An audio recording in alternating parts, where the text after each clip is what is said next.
The warmth of the summer sun cast its golden glow upon the vast, open fields of the European countryside, where the gentle breeze carried the sweet scent of blooming wildflowers and the earthy smell of damp soil. The temperature was a pleasant 75 degrees Fahrenheit, with a hint of humidity that hinted at the possibility of an impending storm. The air was filled with the songs of birds, their melodic trills and chirps punctuated by the occasional distant rumble of thunder. In the distance, the silhouette of a small village could be seen, its stone buildings and thatched roofs a testament to the region's rich history and cultural heritage. As the eye wandered across the landscape, it became apparent that this was not a scene of peace and tranquility, but rather one of war and conflict. The fields were scarred and pockmarked, the earth torn asunder by the relentless bombardment of artillery fire. The once green grass was now brown and withered, trampled beneath the feet of soldiers and the treads of tanks. The air was thick, with the acrid smell of smoke and cordite, the smell of burning fuel and oil hanging heavy over the battlefield. In the midst of this chaos, a group of soldiers huddled together, their faces set with determination, and their eyes fixed intently on the horizon. They were a mix of seasoned veterans and raw recruits, armed with an assortment of weapons, including the trusted M4A1 carbine, the venerable M1 Garand, and the reliable Colt M1911 pistol. Each gun was meticulously maintained, the metal surfaces polished to a high shine, the wooden stocks worn smooth by the touch of countless hands. The soldiers were dressed in a mix of uniforms, some wearing the standard issue ACU, or Army Combat Uniform, while others sported the older BDU, or Battle Dress Uniform. The ACU was a mosaic of greens and tans, designed to blend seamlessly into the background, while the BDU was a more straightforward pattern of woodland camouflage. Each soldier wore a Kevlar helmet, the familiar shape of the Advanced Combat Helmet, or ACH, a ubiquitous sight on the modern battlefield. As the soldiers waited, their eyes scanning the horizon for any sign of movement, the sound of engines could be heard in the distance. The rumble grew louder, the ground beginning to shake beneath their feet as a column of tanks came into view. The tanks were M1 Abrams, their 120mm smoothbore cannons glinting in the sunlight, the reactive armor tiles covering their flanks a testament to their formidable defensive capabilities. The lead tank, an M1A the 2nd of September, or System Enhancement Program, variant, was painted in a distinctive pattern of tan and green, the colors carefully chosen to blend in with the surroundings. The tank's crew, a mix of seasoned veterans and new recruits, sat perched atop the vehicle, their eyes scanning the horizon for any sign of danger. The tank's commander, a grizzled old sergeant, stood tall, his eyes fixed intently on the terrain ahead, his hand resting on the grip of his M4A1 carbine. To the left of the tank column, a group of infantrymen could be seen, their movements fluid and practiced as they advanced across the battlefield. They were armed with a mix of rifles and machine guns, including the M249 SAW, or Squad Automatic Weapon, and the M240 machine gun. The SAW was a compact, lightweight weapon, designed to provide a high volume of fire in a compact package, while the M240 was a more substantial gun, its 7.62mm rounds, capable of penetrating even the toughest enemy armor. As the infantrymen advanced, they were supported by a pair of UH-60 Black Hawk helicopters, the aircraft swooping and diving through the skies above the battlefield. The helicopters were armed with a mix of rockets and machine guns, including the 2.75-inch Hydra 70 rocket and the M240 machine gun. The Hydra 70 was a versatile weapon, capable of being armed with a variety of warheads, from high-explosive anti-tank rounds to flechette rounds designed to penetrate enemy armor. The air was filled with the sound of gunfire and explosions, the smell of smoke and cordite hanging heavy over the battlefield. The soldiers were a mix of seasoned veterans and raw recruits, each one fighting for their country, their families, and their very lives. The battle was intense, the outcome hanging precariously in the balance, as the soldiers clashed in a frenzy of steel and fire. In the midst of this chaos, a lone figure could be seen, a young soldier, no more than 20 years old, his face set with determination, his eyes fixed intently on the horizon. He was armed with an M4A1 carbine, the weapon slung casually over his shoulder, his hand resting on the grip. He wore a standard issue ACU, the uniform a mix of greens and tans, designed to blend seamlessly into the background. On his head he wore a Kevlar helmet, the familiar shape of the Advanced Combat Helmet, or ACH, a ubiquitous sight on the modern battlefield. The young soldier's name was Private First Class Johnson, a raw recruit from a small town in the American heartland. He had enlisted in the army just 6 months prior, eager to serve his country and see the world. Now, as he stood on the battlefield, the sound of gunfire and explosions ringing in his ears, he couldn't help but wonder if he had made a terrible mistake. The battle was intense, the outcome hanging precariously in the balance, and Private Johnson couldn't help but feel a sense of fear, his heart racing in his chest as he waited for the enemy to make their next move.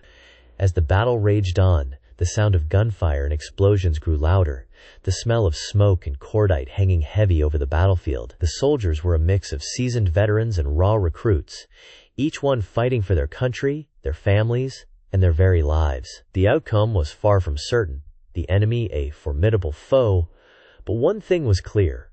Only one side could emerge victorious, and the soldiers were determined to make sure it was the awesome. The sun beat down upon the battlefield, the temperature rising to a sweltering 85 degrees Fahrenheit, the humidity making the air feel thick and heavy. The soldiers were hot and tired, their uniforms soaked with sweat, their bodies aching from the constant exertion. But they didn't have time to rest, the enemy was closing in, and they needed to be ready. As the soldiers prepared for the next phase of the battle, the sound of engines could be heard in the distance, the rumble growing louder as a column of armored vehicles came into view. The vehicles were a mix of M2 Bradley infantry fighting vehicles and M1 Abrams tanks, the 25mm Bushmaster cannon on the Bradley, and the 120mm smoothbore cannon on the Abrams, a formidable combination. The vehicles were painted in a mix of tan and green, the colors carefully chosen to blend in with the surroundings, and were crewed by seasoned veterans, their eyes scanning the horizon for any sign of danger. The soldiers were a mix of seasoned veterans and raw recruits, each one fighting for their country, their families, and their very lives. The battle was intense, the outcome hanging precariously in the balance, as the soldiers clashed in a frenzy of steel and fire. The sound of gunfire and explosions grew louder, the smell of smoke and cordite hanging heavy over the battlefield, as the soldiers fought on, determined to emerge victorious.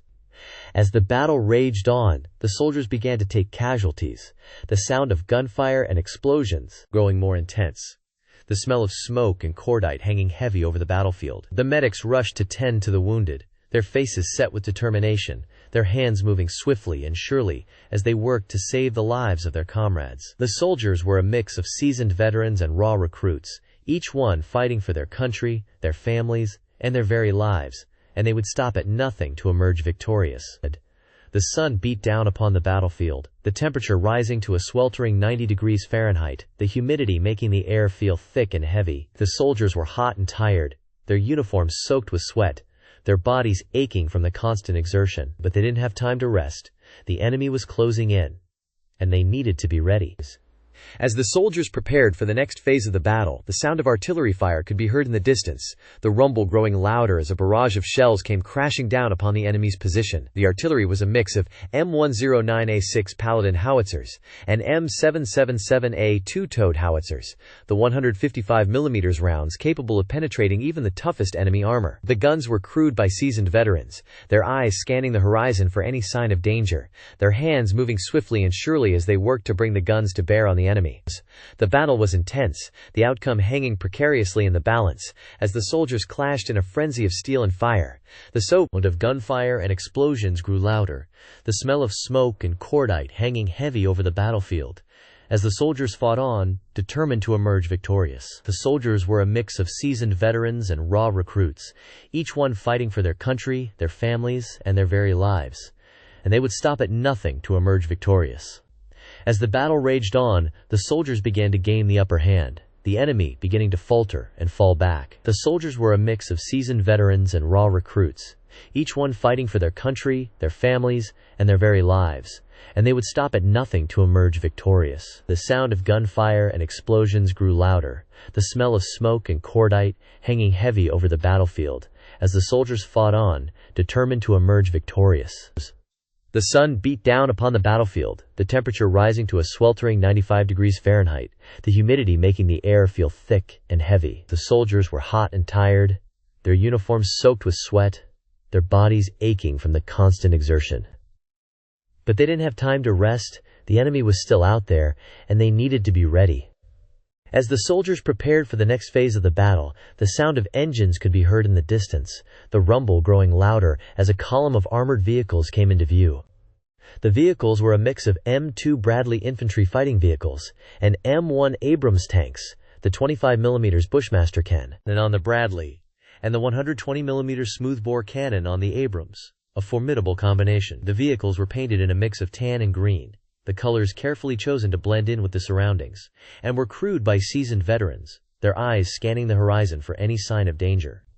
The soldiers were a mix of seasoned veterans and raw recruits, each one fighting for their country, their families, and their very lives. The battle was intense, the outcome hanging precariously in the balance.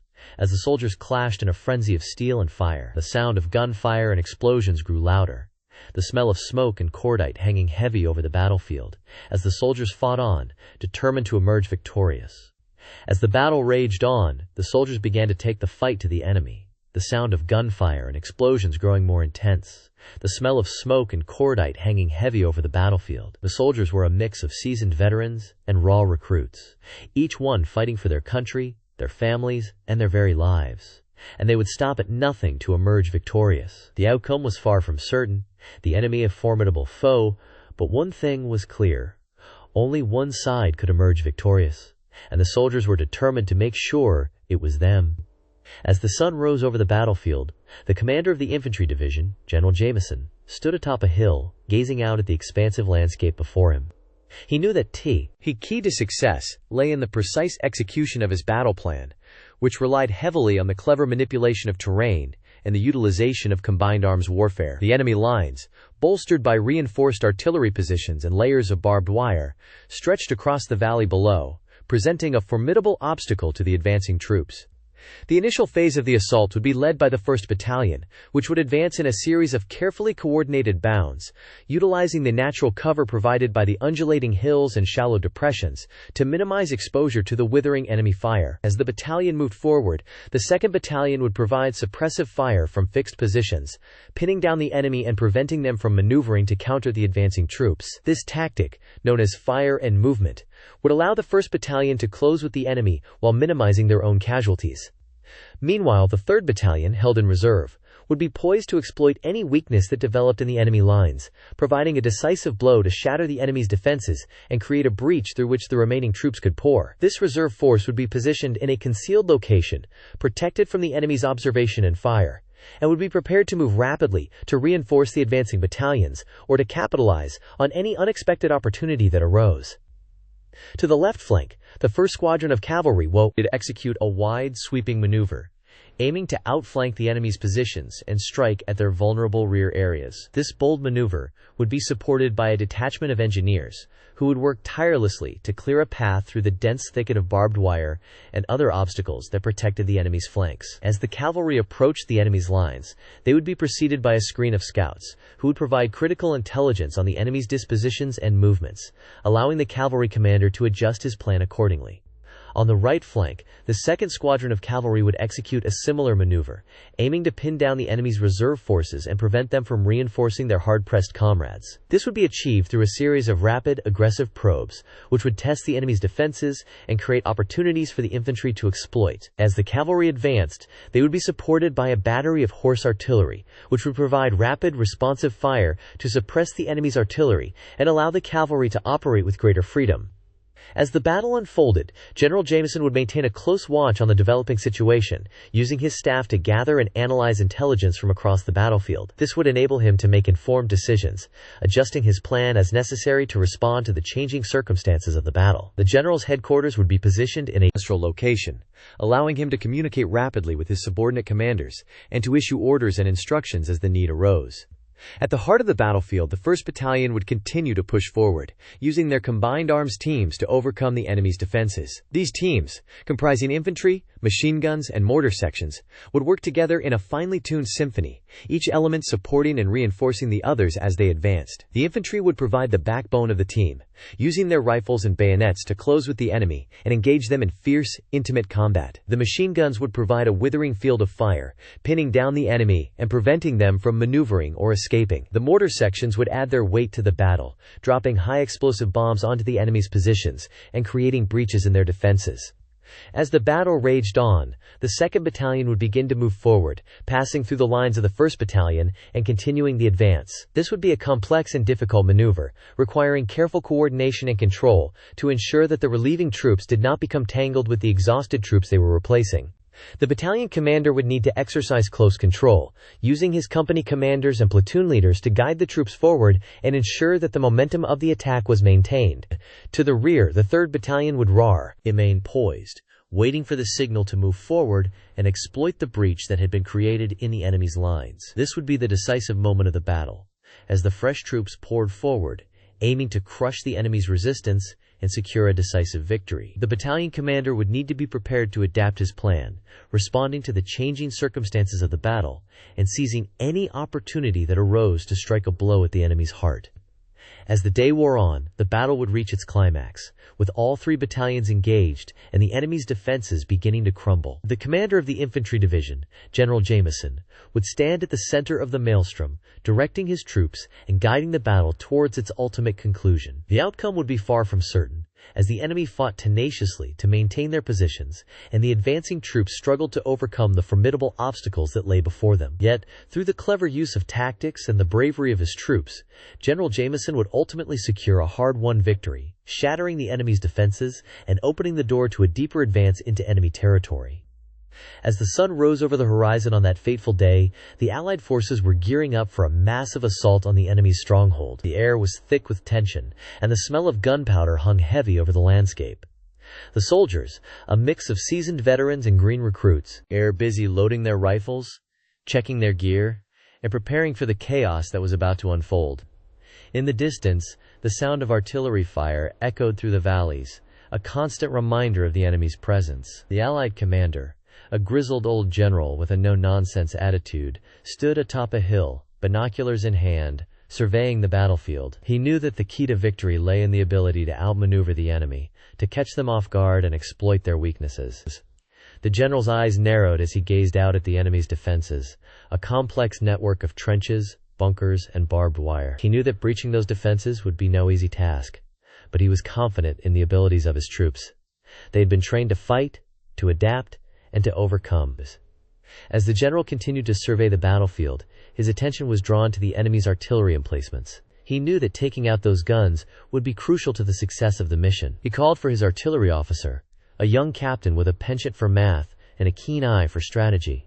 "Captain, I want you to pinpoint the location of those artillery emplacements and take them out with precision strikes," the general ordered, his voice firm and commanding. "We can't afford to have those guns raining down on us as we make our advance."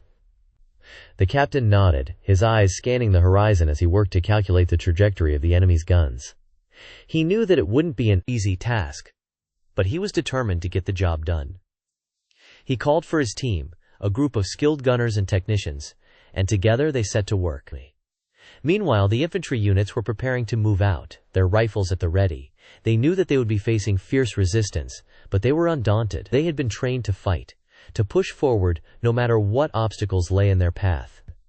As the soldiers advanced, the sound of gunfire grew louder, a cacophony of rifle fire, machine gun bursts, and the occasional explosion. The air was thick with smoke, and the ground shook beneath their feet as the artillery rounds landed with precision. The battle was intense, with both sides trading blows and neither gaining the upper hand. The soldiers were pinned down, seeking cover behind whatever they could find. Rocks, trees, even the bodies of the fallen. The enemy was well entrenched, and it seemed as though they would be impossible to dislodge. But the Allied commander was not one to give up easily. He called for reinforcements, ordering in fresh troops to bolster the lines. He knew that the key to victory lay in sheer numbers, in overwhelming the enemy with a tidal wave of soldiers. As the reinforcements arrived, the tide of the battle began to shift. The enemy was pushed back, their defenses breached, and their artillery emplacements silenced. The Allied soldiers poured forward, a relentless wave of steel and firepower that could not be stopped. The enemy was in full retreat, their lines broken, and their morale shattered. The Allied commander watched with a sense of satisfaction as his troops pursued the enemy, cutting them down without mercy.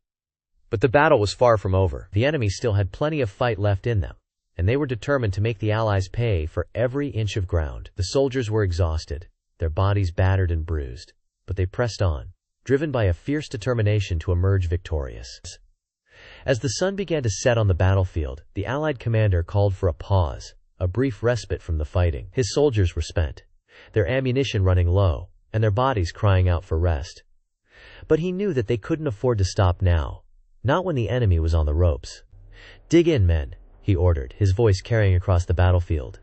"We'll hold this ground, and we'll prepare to push forward at dawn. We'll take that stronghold, no matter what it takes." The soldiers nodded, their faces grimy with sweat and grime. They knew that the battle was far from over, but they were ready for whatever lay ahead. They dug in, their rifles at the ready, and their hearts steeled for the fight to come. As night fell on the battlefield, the soldiers huddled in their foxholes, their eyes scanning the horizon for any sign of the enemy. They knew that the night would be long and treacherous, filled with patrols, snipers, and the ever-present threat of counterattack. But the many were undaunted, their spirits buoyed by the knowledge that they had pushed the enemy back. They knew that they had the upper hand, and they were determined to press their advantage. The night was a kaleidoscope of sounds, a mix of gunfire, explosions, and the occasional scream.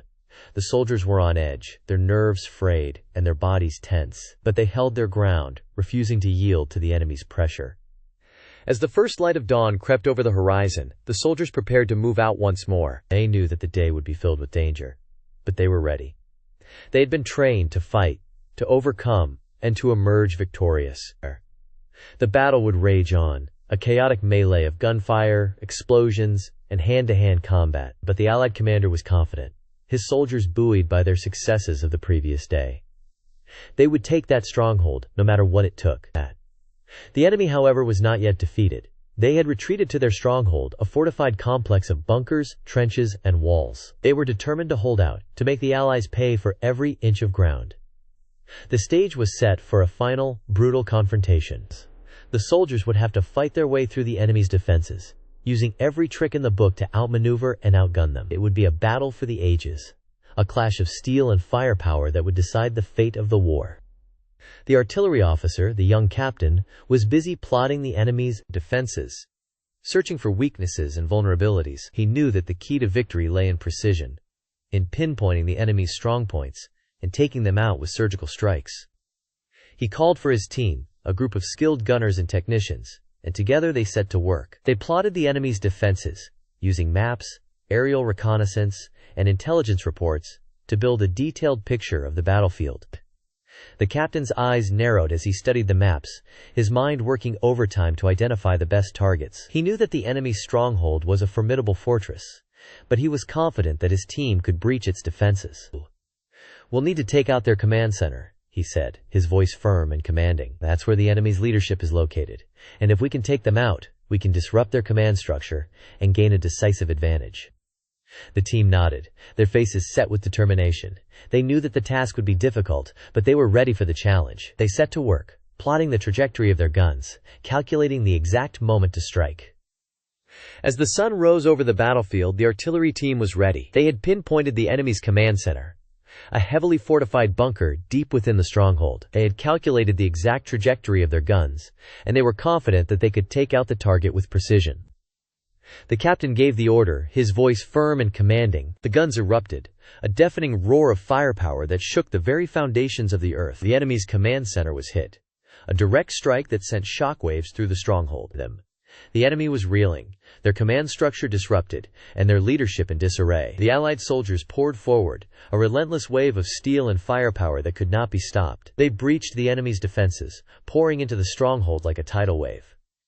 The battle was fierce, a chaotic melee of gunfire, explosions, and hand-to-hand combat. The soldiers fought their way through the enemy's defenses, using every trick in the book to outmaneuver and outgun them. But in the end, it was the Allies who emerged victorious. They had taken the stronghold, breached the enemy's defenses, and disrupted their command structure. The enemy was in full retreat, their morale shattered, and their will to fight broken them. The Allied commander stood victorious, his soldiers cheering, and his heart full of pride. He knew that the battle had been brutal, but he also knew that it had been necessary. The war was far from over, but he was confident that his soldiers would emerge victorious in the end. The soldiers, however, were not yet finished. They had to secure the stronghold, round up the enemy's prisoners, and tend to their wounded. They worked tirelessly, their bodies exhausted, but their spirits buoyed by their victory. As the sun set on the battlefield, the soldiers stood victorious, their hearts full of pride, and their spirits unbroken. They knew that the war was far from over, but they were ready for whatever lay ahead. They had taken the stronghold, and they would press on, driven by a fierce determination to emerge victorious in the end. As the crescendo of cannon fire reached a deafening pitch, the very earth trembled beneath the feet of the combatants, like a living entity recoiling in horror from the carnage that was unfolding upon its surface. The air was heavy with the acrid stench of gunpowder, smoke, and sweat, a noxious miasma that clung to every pore, searing the lungs, and threatening to consume all in its path. The cries of the wounded, the dying, and the bereaved rose to a cacophonous crescendo, a chilling symphony that seemed to shake the very foundations of the universe. To the north, the lines of infantry, once proudly arrayed, now wavered, like a fragile leaf torn asunder by the raging tempests of war. The once steady ranks were now breached, the cohesion of the units shattered, as panic and despair began to insidiously seep into the hearts of the soldiers. The officers, their voices hoarse from shouting orders, their faces blackened by the smoke, their eyes red-rimmed from fatigue, struggled to maintain a semblance of order. But it was a losing battle. The enemy, sensing victory within their grasp, pressed their advantage, their own lines surging forward like a dark, unstoppable tide. In the midst of this chaotic melee, a lone figure emerged, a giant of a man, his face set in a fierce determination, his eyes blazing with a fierce, unyielding passion. He was the embodiment of the fury of war, a force of nature, unstoppable and unyielding. His name was whispered in awe by friend and foe alike, a name that had become synonymous with bravery, with sacrifice, and with the unwavering commitment to a cause. He led by example, his presence a beacon of hope, in a world gone mad, a world that seemed to have lost all sense of reason, of compassion, and of humanity. As he charged forward, his sword raised high, his heart ablaze with a fierce, unquenchable fire, the enemy lines wavered, their resolve shaken, their confidence faltering. The tide of battle began to shift, ever so slightly, as the momentum of the attack began to build, like a great, unstoppable juggernaut. The roar of the cannons, the crash of the musketry, the screams of the wounded, all blended together in a maddening cacophony, a symphony of chaos that threatened to consume all in its path. And yet, amidst the chaos, amidst the carnage, there were moments of sublime beauty, of breathtaking courage, of selfless sacrifice. A young soldier, no more than 20 years old, his face pale, his eyes wide with fear, stood tall, his rifle at the ready, as the enemy closed in. He knew he was doomed, that his chances of survival were slim, but still he stood, unwavering, unshakable, a testament to the indomitable human spirit. His comrade, Maches, inspired by his example, rallied around him, their hearts filled with a newfound sense of purpose, their souls afire with a fierce, unquenchable determination. To the south, the cavalry, their horses, hooves pounding the earth, their sabers glinting in the sunlight, charged forward, a force of nature, unstoppable and unyielding. The enemy lines, already shaken, already wavering, were breached, as the horsemen thundered forward, their cries of "Charge!" echoing across the battlefield, a chilling, blood-curdling scream that seemed to freeze the very blood in the veins of the enemy. The earth shook, the air reverberated, as the cavalry, their formation unbroken, their hearts unshaken, rode down the enemy, their sabers rising and falling, in a deadly, relentless rhythm.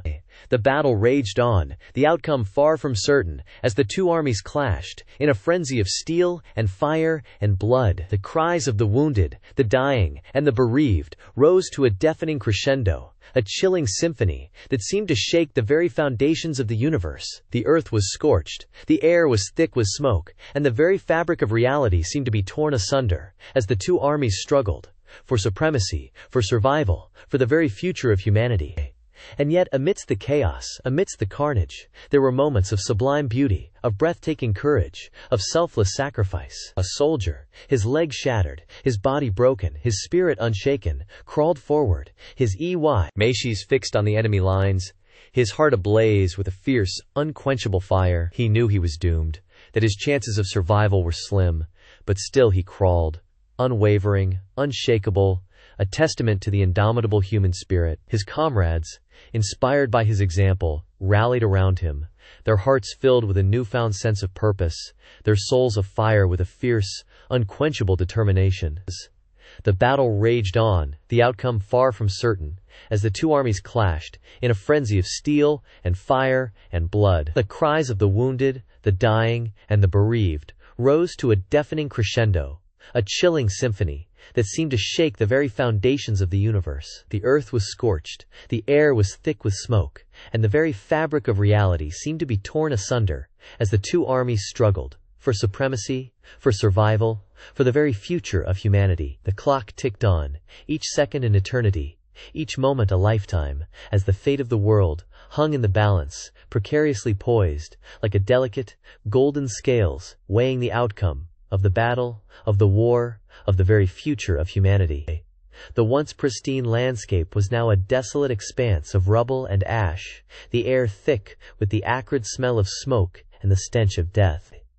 The eerie silence that followed the devastating assault was only broken by the anguished cries of the wounded and the dying. The earth, scorched and blackened, seemed to have been drained of all life and vitality, as if the very essence of existence had been extinguished. The survivors, shell-shocked and reeling, stumbled through the ruins, their eyes vacant, their faces etched with horror and despair. As the initial shock began to wear off, the grim reality of the situation became increasingly apparent. The casualty reports were staggering, with thousands of lives lost and countless more left to suffer in the aftermath. The makeshift medical facilities were quickly overwhelmed, with doctors and nurses working tirelessly to treat the wounded. But their efforts were often in vain. The scale of the devastation was such that even the most basic medical care was a luxury that few could afford, and many were left to suffer in agony, their pleas for help going unanswered.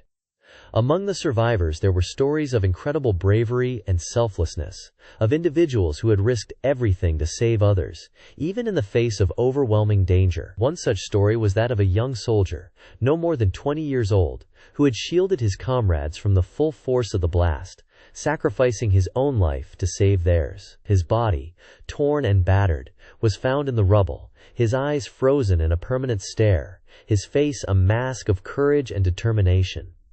Another story that emerged from the ashes was that of a family who had been trapped in their home, the walls of which had collapsed, pinning them beneath the rubble. The father, his leg crushed beneath a heavy beam, had managed to free himself, and with superhuman effort, had pulled his wife and children to safety, one by one. Though his own injuries were severe, he had refused to give up, his love for his family driving him to keep going, even in the face of unimaginable pain and adversity.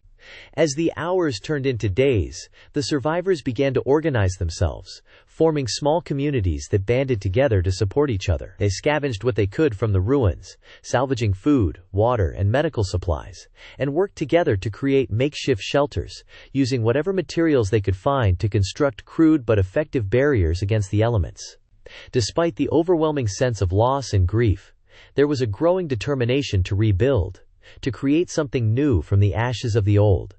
The military, too, was mobilizing, with reinforcements pouring in to support the relief efforts. Engineers worked tirelessly to clear the rubble, to repair damaged infrastructure, and to restore basic services such as water and electricity. Medical teams, equipped with state-of-the-art equipment, worked around the clock to treat the wounded, while logistical support teams worked to distribute food, water, and blankets to those in need.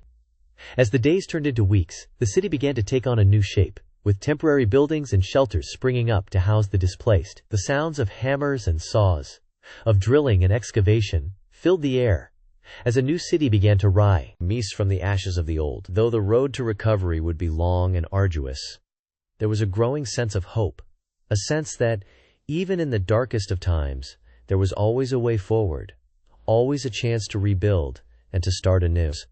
The individual stories of survival, though, were a testament to the human spirit, a reminder that even in the face of unimaginable tragedy, there was always a spark of hope, a spark that could ignite into a flame of determination and resilience. There was the story of a young girl, no more than 10 years old, who had lost her entire family in the disaster, but who had refused to give up, using her small size to navigate the rubble, to scavenge for food and supplies, and to find help for those in need. Her bravery and selflessness had inspired others, and soon she was at the forefront of the relief efforts, a tiny but formidable force, driving others to keep going, even when all seemed lost.